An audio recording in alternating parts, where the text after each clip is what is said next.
Next point है export promotion के अंदर main hurdles and problems of export promotion in India.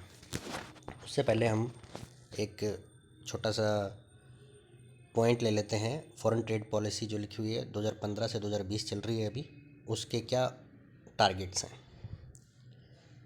तो उसके टारगेट्स 19-20 तक हमारा जो फॉरेन ट्रेड है वो 900 अरब डॉलर तक बढ़ाना, और जो हमारा वर्ल्ड ट्रेड में शेयर है उसको 2% से 3.5% तक करना। ये हमारा फॉरेन ट्रेड पॉलिसी का टारगेट है 2015 से 2020 का। तो अब हम आते हैं हर्डल्स क्या क्या हैं एक्सपोर्ट प्रमोशन में इंडिया को। सबसे पहला टफ कंपटीशन। इंडिया का जो एक्सपोर्ट है उसके अंदर मेन हर्डल है कि कंपटीशन काफ़ी टफ हो रखा है। रीज़न क्या है कि जो इंडिया के ट्रेडिशनल जो एक्सपोर्ट हैं, जो ट्रेडिशनल जो कमोडिटी का एक्सपोर्ट करती है, उसके अंदर कंपटीशन हमें दूसरी कंट्रियों से भी मिलता है। जैसे टी है, उसके अंदर श्रीलंका है, चीन है और पूर्वी अफ्रीका है, इनसे हमें कंपटीशन मिलता है। जूट के अंदर बांग्लादेश और सूती कपड़े में चाइना, जापान, पाकिस्तान से हमें कंपटीशन मिल रहा है। तो इस कंपटीशन के अंदर हम तभी सक्सेस हो सकते हैं जब हमारा जो प्रोडक्ट है, जो हमारे गुड्स हैं, उसकी जो क्वालिटी है वो इनसे बढ़िया हो, तभी हम इस कंपटीशन में रुक सकते हैं। नहीं तो क्या है कि हम कंपटीशन से बाहर भी हो सकते हैं अगर दूसरी कंट्री ने हमारे से बेटर प्रोडक्ट बना लिए तो। दूसरा हमारा पॉइंट है lack of liberal attitude of developed countries. जो डेवलप्ड कंट्रीज़ हैं वो क्या करती हैं, जो डेवलपिंग कंट्रीज़ हैं, डेवलपिंग कंट्रीज़ के जो एक्सपोर्ट है उनके ऊपर अपना प्रोटेक्शन लगा देती है कि भाई नहीं, इससे ज़्यादा हम आपसे इंपोर्ट नहीं करेंगे,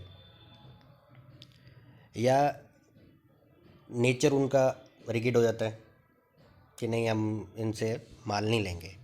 तो ये डेवलप्ड कंट्रीज़ हैं, उनका एटीट्यूड डेवलपिंग कंट्री की ओर सही नहीं है, जिसके कारण क्या है कि एक्सपोर्ट के अंदर काफ़ी दिक्कतें आती है। High price level and increasing cost. अब इंडिया के अंदर क्या है, डेफिसिट फाइनेंसिंग होती है, हिनार्थ प्रबंध।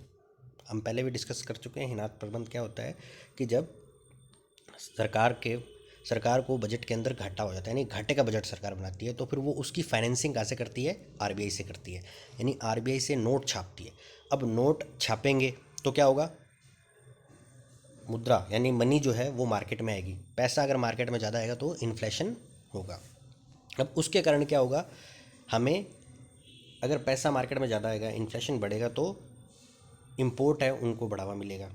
एक्सपोर्ट प्रमोशन के जो हमारे एफर्ट्स हैं वो पीछे हो जाएंगे। दूसरा, इन्फ्लेशन बढ़ने से क्या होगा, प्रोडक्शन कॉस्ट है वो इंक्रीज़ हो जाएगी, जिसके कारण हमारे जो प्रोडक्ट है उसकी कॉस्ट ज़्यादा आएगी और फॉरेन मार्केट में हम नहीं टिक पाएंगे। Increase in domestic demand. Obviously जैसे जैसे क्या हो रहा है कि हमारा लिविंग स्टैंडर्ड इंक्रीज़ हो रहा है और परचेजिंग पावर बढ़ रही है, पॉपुलेशन इंक्रीज़ हो रही है, तो डोमेस्टिक डिमांड भी इंक्रीज़ हो रही है। अब डिमांड इंक्रीज़ हो रही है तो हम एक्सपोर्ट क्या करेंगे, ये भी हो गया ना। अब हमारा एक्सपोर्ट तभी करेंगे जब हमारे पास एक्स्ट्रा गुड्स हो। तो जैसे जैसे लोगों की परचेजिंग पावर इंक्रीज़ हो रही है और उनका को लिविंग स्टैंडर्ड इंक्रीज़ हो रहा है, तो इसकी डिमांड भी बढ़ रही है, हमारी डोमेस्टिक डिमांड बढ़ रही है, जिससे हमारे एक्सपोर्ट कम हो रहे हैं। Nationalism and policy of protection. अब कई देश क्या हैं, नेशनलिज्म करते हैं कि नहीं, हम अपने देश का ही सामान यूज़ करेंगे, तो फिर एक्सपोर्ट करने का क्या फ़ायदा, वहाँ वो इंपोर्ट करेंगे नहीं दूसरे कंट्रीज़ का। तो ये पॉलिसी भी, और कई कंट्रीज़ प्रोटेक्शन की पॉलिसी लगाते हैं कि नहीं, हम इससे ज़्यादा माल नहीं मंगाएंगे। तो इसके कारण भी क्या है, एक्सपोर्ट के ऊपर, एक्सपोर्ट प्रमोशन को बढ़ावा नहीं मिलता है।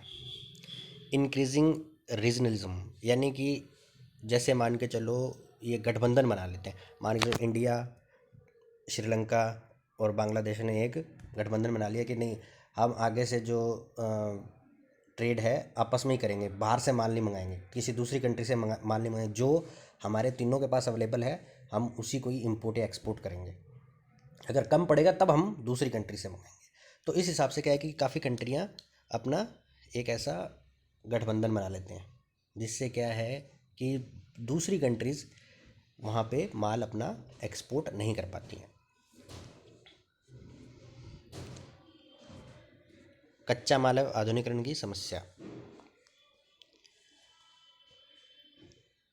अब हमारे पास क्या है कि रॉ मटेरियल जो है, मोस्टली इंडिया के अंदर रॉ मटेरियल हम बाहर से मंगाते हैं, इंपोर्ट करते हैं। अब इंपोर्ट करते हैं तो उससे क्या होगा, अगर हम इंपोर्ट ज़्यादा करेंगे तो एक्सपोर्ट ऑब्वियसली हमारे कम हो जाएंगे। तो हमारे कच्चा माल है जो रॉ मटेरियल काफ़ी कम है, और इस कारण क्या है कि हमको इंपोर्ट ज़्यादा करना पड़ रहा है। फैशन और जो हॉबी है या डिमांड है वो चेंज होती रहती है। ऑब्वियसली जो कस्टमर है या कंज्यूमर है उसकी डिमांड हमेशा चेंज होती रहती है, फैशन चेंज होता रहता है। अब उसके अकॉर्डिंग हमको माल प्रोड्यूस करना है तो उसके अंदर दिक्कतें आएंगी ना, कि आज ये टेक्नोलॉजी थी या फिर आज ये डिमांड में था और हमने वो प्रोडक्शन कर दिया, लेकिन 3-4 महीने में उसकी डिमांड चेंज होगी, फैशन चेंज होगी। तो ये भी एक हमारी प्रॉब्लम है। फ़ॉरेन एक्सचेंज के अंदर चेंजेस होंगे तो ऑब्वियसली फ़ॉरेन एक्सचेंज रेट अगर हमारी चेंज होती रहेगी तो एक्सपोर्ट के अंदर भी, एक्सपोर्ट प्रमोशन के अंदर भी काफ़ी दिक्कतें आएंगी। क्योंकि अगर मान लो डॉलर की कीमत के मुकाबले रुपए की कीमत गिर जाती है तो एक्सपोर्ट ऑब्वियसली कम हो जाएंगे हमारे। रिसेशन, अगर रिसेशन आ गया मार्केट में, वर्ल्ड के मार्केट में रिसेशन आ गया तो भी क्या है कि एक्सपोर्ट कम हो जाएगा। क्यों हो जाएगा? रिसेशन के अंदर क्या रहता है कि माल एक जगह स्टोर के अंदर पड़ा रहता है, लोगों के पास परचेजिंग पावर नहीं होती, गोडाउन के अंदर ही माल पड़ा रहता है, वो बिकता ही नहीं है। तो रिसेशन के दौर के अंदर भी हम माल नहीं बेच पाएंगे। बाजारों की खोज एवं मांग उत्पन्न करने के लिए प्रचार प्रसार की समस्या। एक्सपोर्ट प्रमोशन के लिए इंडिया क्या करती है कि फेयर लगाती है, ठीक है। तो इसके लिए इंडिया को अलग अलग जगह चेक करना पड़ता है, अलग अलग जगह मेले लगाने पड़ते हैं, और ये चेक करना पड़ता है वहाँ डिमांड किस चीज़ की है, किस प्रोडक्ट की डिमांड है। तो इसके अंदर भी काफ़ी समस्या है, क्योंकि इसके लिए पैसे की ज़रूरत पड़ेगी, एक बार तो हमको खर्चा करना ही पड़ेगा ना। तो ये भी हमारे को इसके अंदर एक प्रॉब्लम है। न्यू सब्स्टिट्यूट, कई देश क्या कर रहे हैं कि जो माल वो इंपोर्ट कर रहे हैं, माल जो इंपोर्ट कर रहे हैं दूसरे के लिए एक्सपोर्ट है ना, तो वो जो माल इंपोर्ट कर रहे हैं उसके लिए वो क्या है कि न्यू प्रोडक्ट, वैसे ही नया प्रोडक्ट बनाने की कोशिश करें, ताकि हमारे को माल क्या करना पड़े, इंपोर्ट ना करना पड़े, सब्स्टिट्यूट बना रहे हैं उसका। जैसे मान के चलो, अगर अपने यहाँ पे चाय नहीं बन रही होती, अगर हम चाय का इंपोर्ट ज़्यादा कर रहे होते तो हम क्या करते, मान लो कॉफ़ी का प्रोडक्शन इंडिया में ज़्यादा होता तो क्या करते, हम धीरे धीरे चाय को रिप्लेस करने की कोशिश करते कॉफ़ी में। तो ये क्या होगा कि सब्स्टिट्यूट उसका बनाना, जैसे अपने पेट्रोल का अपने ज़्यादा इंपोर्ट करते हैं, अब पेट्रोल की जगह क्या है कि इंडिया नया कोई जेट्रोफा जो हमारा है उससे एक नया बनाने की सोच रही है कि कोई तेल हम बनाएं जिससे हमारे को बाहर से माल पेट्रोल इंपोर्ट कम करना पड़े। Low quality of export, India के अंदर जो प्रोडक्शन है, प्रोडक्शन जो होता है गुड्स एंड सर्विसेज का, उसकी क्वालिटी काफ़ी भी लो है, तो ये भी एक एक्सपोर्ट के अंदर हर्डल है। लिमिटेड मार्केट, हमारा मार्केट काफ़ी लिमिटेड है, क्योंकि इंडिया के जो प्रोडक्ट है वो हर जगह नहीं चलते, यानी यूएसए में उसकी डिमांड है, या फिर जो हमारे ये खाड़ी देश है उसके अंदर ही इसकी डिमांड है, हर जगह इसकी डिमांड नहीं है। तो मार्केट काफ़ी लिमिटेड है एक्सपोर्ट के लिए। तो ये हमारे सारे एक्सपोर्ट के हर्डल्स हैं। तो नेक्स्ट वीडियो में हम इसके सजेशन देखेंगे, एक्सपोर्ट प्रमोशन के क्या सजेशन हैं।